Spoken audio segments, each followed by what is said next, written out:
Everyone, welcome to coding for Dev. तो आज की वीडियो में आपको बताऊंगा यूज मेमो को एक्सपेंसिव कैलकुलेशन और ऑप्टिमाइजेशन के लिए हम कैसे यूज करते हैं। तो सबसे पहले जानते हैं what is use memo hook.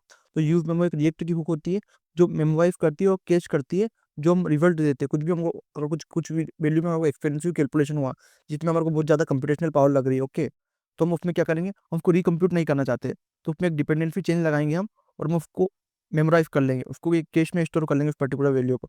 तो उसके लिए हम किसका यूज़ करेंगे, यूज मेमो हुक का यूज़ करेंगे। यूज मेमो हुक यूज़ करने के लिए हमको क्या करना पड़ता है, हमको इस वेरिएबल बनाया तो उसमें हमने उनको यूज मेमो हुक को हमको इंपोर्ट कर लेना होता है रिएक्ट से, ओके। फिर हमारा जो भी हमारा फंक्शन है जो यूज़ कर रहे हैं हम, हमको उसको, जो अगर मान लो एक हमारा फंक्शन है कंप्यूट एक्सपेंसिव वैल्यू, तो उसकी जो वैल्यू है वो हुक में हम दे देते हैं।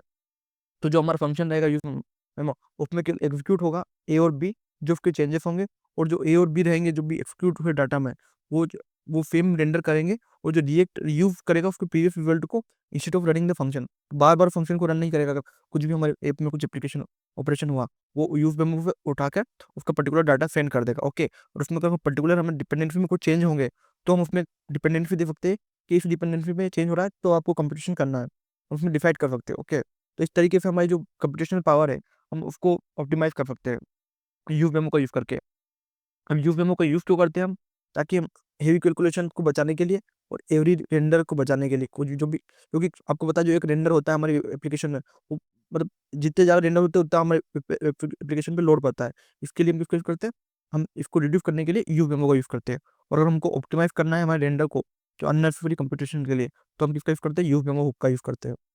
और मैं कोई एग्जांपल दूं आपको एक्सपेंसिव कैलकुलेशन का, तो हमारे पास जैसे मान लो एक एक्सपेंसिव कंपोनेंट है, उसमें क्या है, एक एक्सपेंसिव कैलकुलेशन हमारे, हमने उसमें क्या कर रखा, हमने उसमें एक लूप लगा रखा, और लूप हमने इनफाइनाइट तक, मतलब कुछ पर्टिकुलर बहुत लार्ज नंबर की वैल्यू तक लगा रखा, ओके। उसमें से उसका रिजल्ट नम होके प्रिंट हो रहा है, ओके। तो इस कैलकुलेशन को क्या मैं बार बार मेरे कोई वेबसाइट है उसमें नहीं चला सकता। मैं अगर उसको इसके यूज़ है तो मुझे एक बार चलाना है, बाकी इसके उसका यूज़ करना है, तो मैं क्या करूँगा, अगर मेरा जो नम है अगर वो चेंज नहीं होगा तो मैं उस पर डिफाइन कर दूंगा जो मेरा नम कब होगा, बेस्ड ऑन देयर कंडीशन। तो अगर वो चेंज होगा तो हर रेंडर रेंडर पे मैं किसका यूज़ करूँगा, यूज़ मेमो का। अब ये हमने जो कोड करा था इसको, ये नॉर्मली फंक्शन लिखा है, ये विदाउट यूज़ मेमो है। यूज़ मेमो को यूज़ करने के लिए क्या करना पड़ेगा, हमारे को जो एक डिरेक्टिव यूज़ मेमो को इम्पोर्ट कर लेना है, और हमारे फंक्शन को जब लिखना है हमारे को, तो फिर यूज़ मेमो हुक के अंदर हमारे को ये वाला फंक्शन लिखना है, ओके। तो इस तरीके से क्या होगा, अब जो कैलकुलेशन होगा वो रन करेगा केवल एक बार, फिर नम नम के चेंज पे डिपेंड करेगा, और ये रिमेंबर रखेगा रिजल्ट, जब कभी भी उसको यूज करने की जरूरत पड़ेगी तो उसको यूज कर लेगा, ओके। अगर मैं आपको इसका रियल वर्ल्ड यूज कैसे बताऊं, तो अगर आप एक लार्ज डाटा को फोर्ट कर रहे हो, ओके, तो आप क्या करोगे, आप एक फोर्टेड यूजर का एक मान लो एक डाटा फिट कर रहे हो, तो आपने यूज मेमो का यूज करा, आपने उसमें आपका जो फंक्शन है फोर्ट का, आपने फोर्ट करा, उसमें अपने लोकल वेरिएबल से कंपेयर करा और आपको फोर्टिंग करनी है, तो अपने यूज मेमो का फुट कर यूज करा, तो जो फोर्टिंग है वो केवल हर रेंडर पे नहीं होगी, वो एक यूजर जब चेंज होगा पर्टिकुलर तभी हमारी फोर्टिंग होगी, ओके।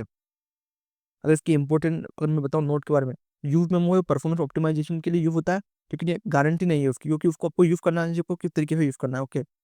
और उसको कब यूज करना चाहिए, जब कैलकुलेशन बहुत ज्यादा कॉस्टली हो, तब आपको इसका यूज करना चाहिए। और ये फ्रिक्वेंटली करता है विदाउट नीड, ओके।